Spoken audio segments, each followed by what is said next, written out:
I hate Elden Ring. That's what you're here for, right? You want to commiserate in righteous fury about the game that let us all down. Or maybe you're here for just the opposite. To hear my flimsy argument, ready to scold me in the comments about how I just don't get it or I'm a simple fool. In either case, I want to state that I have extremely mixed feelings about Elden Ring, both positive and negative, both very strong. At the time of recording, Shadow of the Erdtree is a little over a month away. Also, at the time of recording, it has been nearly a year since the last major version patch. Finally, it has been over 2 years since initial release. What does this tell us about the state of Elden Ring? From Software is fine with it as is. They do not think there are any issues that need to be addressed with the base game. At least, no issues that will interfere with adding the expansion. For me, this is bad news. It means From Software is happy with Elden Ring, where I am very much not. In particular, I find the game severely lacking in its multiplayer. I am not alone in this criticism, though it would seem From Software are not among my allies in this regard. So with the DLC so close, the time has come to acknowledge the looming future. Elden Ring is not the game I want it to be. Shadow of the Erdtree, however much it adds to the game, isn't going to change that. We will be left with the same fundamental problems that kill the longevity and replayability of the multiplayer. Previous DLCs and Souls games added arenas. Elden Ring already has an arena. It's a bad arena, and Shadow of the Erdtree won't improve it. Dark Souls 3's DLC added another covenant. Elden Ring doesn't have covenants, and Shadow of the Erdtree won't add them. Every problem we have with multiplayer is here to stay forever. But more than that, whatever Shadow of the Erdtree adds, it seems entirely unlikely it will impact the base game experience at all. And that's a real shame. As it stands, Elden Ring is my least favorite Souls game, and it's not even close. Beyond the multiplayer flaws, there's something a little lacking with the game. I strongly dislike the open world. For as much freedom as it grants the player, it completely removes any semblance of oppressive or enclosed design. I love in Dark Souls when I feel stuck somewhere. In Elden Ring, I can just open the map and fast travel away to any grace on a whim. It takes away the sense of being trapped. It makes it essentially not a dungeon crawler at all. Obviously, I understand that was a design choice, I just don't care for it. For me, with so many systems directly ported and so much of the game working identically to Dark Souls, removing something that made those games so interesting to play through is a real shame. And I wouldn't have minded as much if they made up for it in other areas. I don't love Dark Souls 3 the same way I love Dark Souls 1, because they feel like very different games in the way you progress them. The level design between the two titles is very different, with the first game focusing on interconnectivity and backtracking, and the third focusing on a linear forward march. But I still love Dark Souls 3 because even though it took away something I felt was very special, it added enough to replace it with its multiplayer and mechanical improvements. For as much as we lost in the wonder of exploration, we gained better ways to replay the game indefinitely. To this day, Dark Souls 3 stands as the most resilient multiplayer experience in the series. But Elden Ring took a sidestep in its design. It replaced branching layouts and tight corridors with vast, mostly empty fields. Instead of having dense dungeons that demand a slow, steady pace, it has big, sprawling castles where you can easily ignore entire sections. Not to say there aren't merits to Elden Ring's design. I appreciate that there are 2 ways through Stormvale. I like that there are multiple optional areas within. I like that there's a lot to do. But I don't like that I don't feel stuck. I don't like that I don't feel any pressure or obligation to engage with the level. For every corner I turn and secret I uncover, it seems like every time I am met with disappointment. Oh, I found this secret path down to this strange area? And what's this? A secret enemy? Oh wait, it's just another tree spirit. But wait, this bloated corpse thing is interesting. It bleeds when I hit it. Surely it contains some secret. Oh wait, it's just a bloodstain for Roger. Aha! An insanely long ladder. Surely, this is the secret I crave. Oh wait, it just goes back into the castle. There isn't even an item up here. This experience is essentially all of Elden Ring for me. I wander around aimlessly, looking for special secrets, only to find that either there is no secret or the secret is exceptionally generic or unhelpful. And this sort of design takes its toll in other ways. Specifically, I find Elden Ring exhausting. I am the type of person who wants to find everything these games have to offer, but with Elden Ring, by the time I got to the mountaintop of the giants and realized it was just another reskinned area with reskinned mobs, I was done. I gave up looking for secrets. I gave up hoping the game had something special in store for me. I resigned myself to just wanting the game to be over. And that's the worst feeling I have ever experienced with this series. Throughout every game, I have felt the widest array of emotions, from seething anger to true elation. These games had it all. But Elden Ring was the first to bore me, to make me wish it was over, to make me wish the game was about a third the size. To be clear, Elden Ring is an excellent game. It offers so much more than any other in the genre, but that is true of any Souls game. I'm at the point where if a game isn't a Souls game, made by From Software, it had better not be anywhere close to the same genre. I don't care about Lies of P or Lords of the Fallen or any other Souls-like. They don't get it. Other developers just cannot manage to make these games interesting to me. And to be completely fair, From Software hasn't always managed either. In fact, since Dark Souls 3, From Software hasn't made a game I've loved. I didn't care for Sekiro, not because it's bad, but because it's not my kind of game. I didn't care about Armored Core, not because mechs aren't cool, but because I'm just not interested in them. I need to be able to make my own character. I need to be able to roleplay. I need to be able to make a build and make my own choices. I am not at a point in my life where I am willing to accept half measures in a game. I would rather not play than play something that isn't what I want. Which is what makes Elden Ring so frustrating.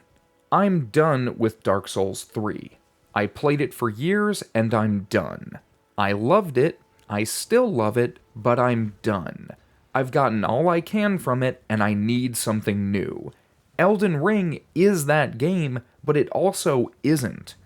I've talked in the past about how unique these games are, and it's true. I just can't go anywhere else. No other developer, no other game has captured the essence of what makes these games special. So even in the case where the game is a deliberate affront to so many aspects of what I love about the series, it still stands head and shoulders above anything else out there.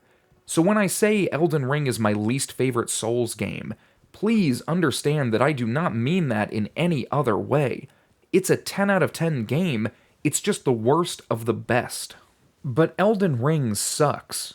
Not because it's a bad game, but because it's bad at being a Souls game. It takes away more than it adds, and what it adds is largely filler. There are interesting bosses and storylines, but everything is fragmented.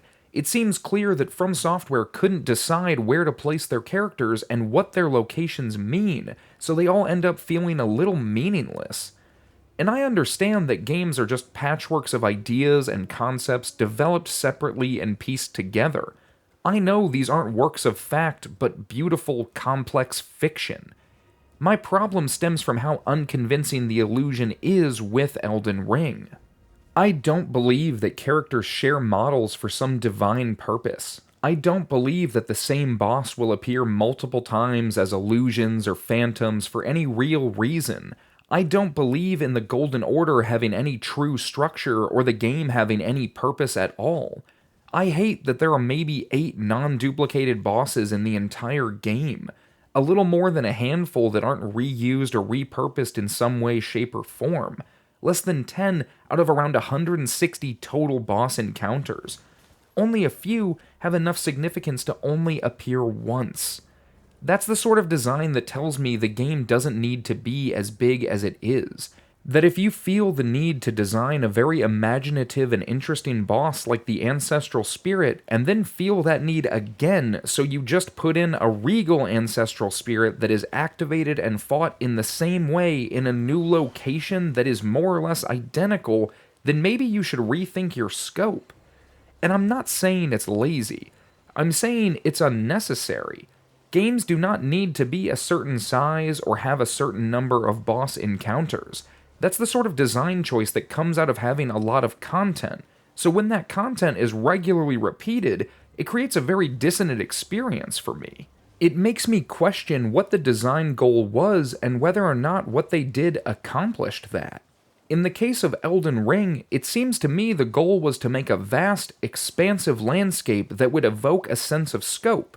The lands between are meant to be physically large enough to host multiple pseudo-kingdoms, and the game is meant to be just large enough to uphold that illusion. In that regard, the game does a decent job. I believe that Limgrave and Caelid are separate areas, but I don't believe they're separate kingdoms. They're just too close, and they're just too small. Not to say they're actually small, they're just too small to be kingdoms. For quick historical reference, I have googled the average medieval kingdom size, and from what I can gather, the smallest kingdoms are still at least 100 square kilometers. Elden Ring's entire map isn't that big, and any specific kingdom within is smaller still. But as we have already discussed, it's an illusion. It's not supposed to be actually the size of an entire kingdom, just large enough to get the sense of scale right. No one wants to play through an actual medieval kingdom because it would just be 90% empty fields and the occasional village. It'd be bigger, dumber Skyrim. But do the lands between get the scale right? I don't think so. I think they're still too big, too empty. I never questioned Anor Londo as a city just because I only walked through a few rooms. Sure, it could have more to it, but I would only want that if there was meaning and purpose. I think Bloodborne got it right by setting the whole game in and around a single city. The scope and scale of Yharnam is extremely efficient. It does its job and does it well. Elden Ring, on the other hand, gets the job done, but not in a way I find all that appealing. Sure, I like that there's lots to do in any given area, but I actually hate that there's so much to do and very little of it feels special. The catacombs, caves, and graves aren't particularly exciting, yet there are dozens of them. Dozens! They each usually have a gimmick, but I think there's like 3 catacombs where the gimmick is just that the dungeon repeats to make you think you're stuck in a loop. They feel like slightly more intentional chalice dungeons, and not in a good way. And while I do think the heroes' graves are a little more interesting because they completely change the progression style, I think having them all essentially have the same gimmick exposes how it's just one idea repurposed 5 times. And above ground, the overworld traversal is ungraceful to say the least. The fact that you need Torrent to keep yourself progressing at a steady pace tells me that the majority of the overworld is there solely for the sake of scope, rather than actually having meaningful encounters. Every new character, I'm just riding past every single possible point of interest because there are so many and none of them have anything I want. Why is it always dung? And for those that do have something I want, there's quite a bit of repeated content to get to it. I've never entered a catacomb in Elden Ring and thought, oh sweet, a catacomb. It's always, okay, a catacomb. Once you've seen one, you've seen them all. It's just not engaging game design. Getting to the thing you need for your build used to be a 30-second sprint through a dungeon, and now it's a 3-minute horse ride to a dungeon that you have to run all the way through to find the lever to open the door at the beginning to fight the underwhelming boss. And I want to be clear, excluding MMOs, Elden Ring is the best open-world game I have played. From Software did a remarkable job filling the world with things that, even while not all that varied or exciting, are still of high quality.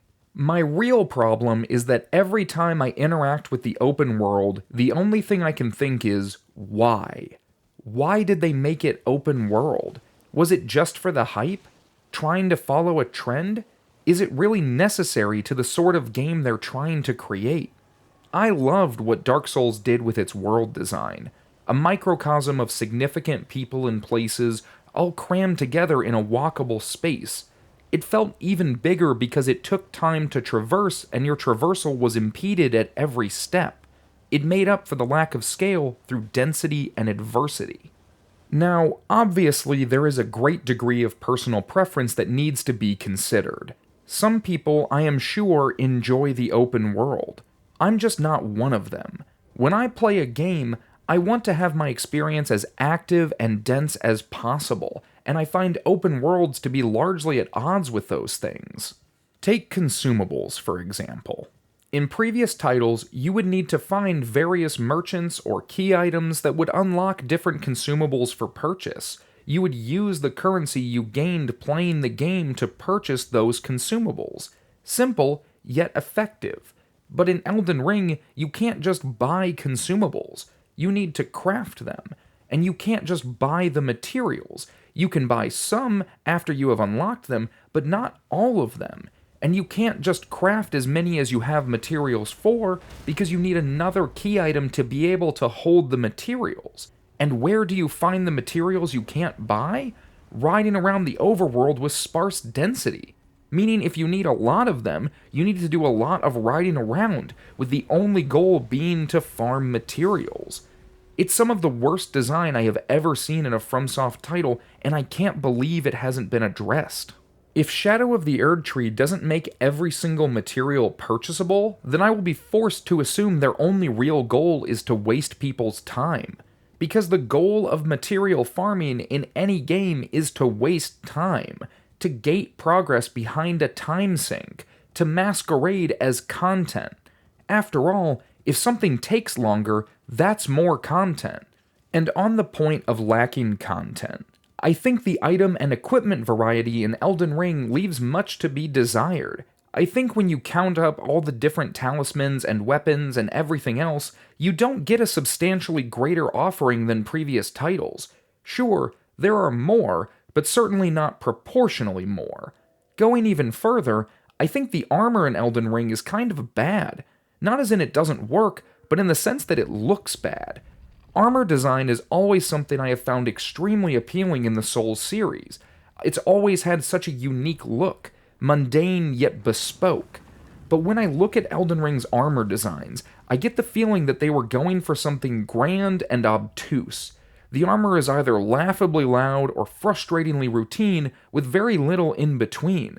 The looks are all too complex or too understated, with nothing fitting the tone of dark fantasy. And that makes sense. Elden Ring is not a dark fantasy game, it's high fantasy, a genre I find to be generally much less interesting.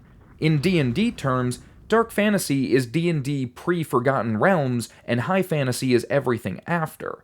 In literature, it's Berserk versus Lord of the Rings. Not to say high fantasy is bad or anything, just that dark fantasy is a criminally underappreciated genre, and to see the successor to Dark Souls abandon those roots in favor of something far more generic, it rubs me the wrong way. And I see this tonal design reflected in a lot of the mechanical design. Spells in Elden Ring are big and loud and fast and devastating. Ashes of War are big and loud and fast and devastating. Swords are big and loud and fast and devastating. You get it. With high fantasy comes great power. It's not bad, but it's a shift. I like the idea in Berserk that Guts is special because he uses a school bus as a weapon, but in Elden Ring, for every heap of raw iron, there is another weapon to match. You can even use an anchor as a weapon. I love that you can use an anchor as a weapon. I truly do. I think every game should let you do that. I just think that in the case of Elden Ring, it speaks to how they wanted the game to feel. Big. And with that bigness came spectacle. To better accommodate that spectacle, they got rid of the horror. They abandoned the dark. And that's why they named it something else. It's why they let another fantasy author write up the setting. They wanted to go in a different direction. I respect and admire that From Software is never afraid to explore artistically. I think they are one of only a few modern developers who have the integrity and organization to do so in a way that allows them to deliver a viable product without compromise. To me, they're best in class and they deserve every bit of success they have found. But that doesn't make Elden Ring good. Elden Ring is good, nay great, both on its own merits and even in ways as a successor to Dark Souls. But it is that successorship that truly blemishes its luster. If it weren't for Dark Souls, I wouldn't know what to ask for. If Dark Souls 2 hadn't shown me you could change so much about the design and still deliver an interesting world, I wouldn't know what to expect. If Dark Souls 3 hadn't given me 3v3 and 4v2 multiplayer, I'd still ask for it, but I wouldn't feel entitled to it. It's the fact that Elden Ring took away so much of what made previous titles special that makes me dislike it. I still love the game, but I don't like it. At least, I don't like it as much as I should. It doesn't have any charm. For everything I find interesting, I find everything around it annoying. The Round Table Hold isn't a good hub. The fact that you can fast travel via a map isn't good for exploration. Torrent is used to avoid game design rather than engage with it. And how frustrating is it that mounted travel is a solo-only experience? It splits the game into two identities, one for solo play and the other for multiplayer. It's the exact opposite design philosophy from the multiplayer of Dark Souls. The idea was that you were always alone and always at risk of running into another player, be they helpful or harmful. Elden Ring divorces that concept and says plainly that a large portion of the game is for solo play, and multiplayer is a strictly optional approach at designated areas. Speaking of confusingly adapted design, think about Sites of Grace. There's no good reason for them in the overworld. It's a bad idea to port dungeon crawling mechanics to an open world game without any real consideration for why you made those mechanics in the first place. Bonfires were sites of reprieve, meant to give you a well-deserved checkpoint after overcoming some obstacle. They gave you some small sense of comfort before you continued on your journey. But in Elden Ring, where you can just fast travel from anywhere at any time and can ride past every single obstacle, why do you need the checkpoint? Why can't you just travel anywhere in the overworld you've already been? I get that graces are just that, checkpoints for fast travel, but they also have stakes of America that allow you to respawn near any remotely difficult encounter. It's a hat on a hat that reeks of indecisiveness. And why can't you fast travel out from catacombs, but you can from legacy dungeons? You can travel into a catacomb, but not out until you've cleared it. You need to instead walk outside first. Why? It feels so confused. The catacombs are too small to trap you, so all it does is waste time. I could go on forever about all the little things that bother me in this game, but I want to get to my point. As it stands, Elden Ring is a sidestep at best and a backstep at worst. I usually reserve my feelings for the DLC and the game to be complete, but in this case, it has been so frustratingly long that I can't help but express my feelings as they stand. I don't want a sequel, and I don't want the next title to take 6 years to release. I am glad the interviews about the DLC seem to address much of what Elden Ring didn't get right, but until I play it, I won't know what lessons they learned. But even still, they aren't going to fix core issues because they've already had multiple chances to do so. The things I want just aren't coming to Elden Ring. Sure, we'll get excellent additional content that wows me in ways I didn't think were possible, but I won't get a game that I want to keep playing for years on end. Shadow of the Erdtree will give me hopefully months of things to do and talk about, but it won't last. As a content creator, I'm preparing myself for needing to talk about something else. Elden Ring just isn't meant for the long haul. It's meant to be played once or twice and then never returned to. You can tell by the lack of choices any given character makes, the relatively few endings, the entire lack of New Game Plus variants. Elden Ring is a one-and-done title for better or worse. The multiplayer is laughable. I will continue to invade and encourage people to invade because even at its worst, it still has merit. It's just so difficult to appreciate how little reason there is to engage with the system, especially after having a much better system in previous games. And that's especially hard to accept when the wait has been so long. It took 6 years for a successor to Dark Souls 3, and it's taking over 2 more years to finish it.